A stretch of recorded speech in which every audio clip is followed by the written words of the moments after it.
বাশির ভাই জানতো না আমি একদিন ন্যাশনাল লেভেলে খেলব।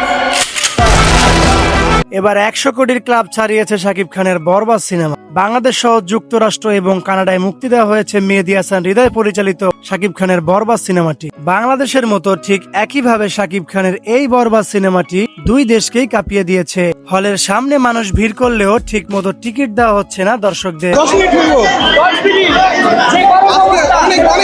তবে একটা বাংলা সিনেমা যে এতটা জনপ্রিয়তা অর্জন করবে কেউ ভাবতে পারেনি।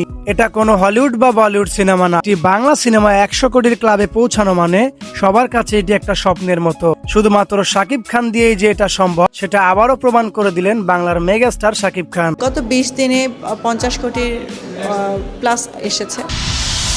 তুফান, খুব ভয় পাইছি রে। শাকিব খান একের পর এক যেই সিনেমা নিয়ে আসছে আর সেই সিনেমার রেকর্ড শাকিব খান নিজেই ভেঙে দিচ্ছে। যেমনটা আমরা দেখেছিলাম শাকিব খানের প্রিয়তমা দিয়ে। শুধুমাত্র বাংলাদেশ থেকে প্রিয়তমা দিয়ে বক্স অফিসে ইনকাম করেছে 41 কোটি টাকা।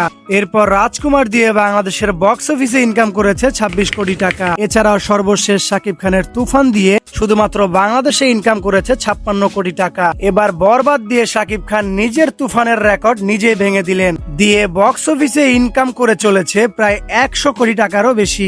শুধুমাত্র এখানেই শেষ নয়, খুব শীঘ্রই বরবাদ 2 নিয়ে আমাদের সামনে হাজির হচ্ছেন এই সিনেমার নির্মাতা মেহেদী হাসান হৃদয়। যেটা বলতে চাইছে নির্মাতা আমি এটা বুঝতে পারছি এবং আমার বিশ্বাস প্রত্যেকটা মানুষ বুঝতে পারছে এবং কানেক্ট হচ্ছে গল্পের সাথে। মেহেদী হাসান হৃদয় বলেছেন, বরবাদ যেভাবে কাঁপাতে শুরু করেছে খুব শীঘ্রই আমরা বরবাদ 2 নিয়ে আসছি সবার সামনে, যেখানে বরবাদকে শুধুমাত্র ট্রেইলার হিসেবে উপস্থাপন করা হয়েছে আর বরবাদ 2 হচ্ছে আসল সিনেমা। তার মানে সামনে আমরা খুব বড় একটি ধামাকা দেখতে চলেছি। যেই কথাটি জানালেন এই সিনেমার পরিচালক মেহেদী হাসান হৃদয় এবং প্রডিউসার। যাই হোক, তার মানে খুব সামনে আমরা ভালো একটি ধামাকা দেখতে চলেছি।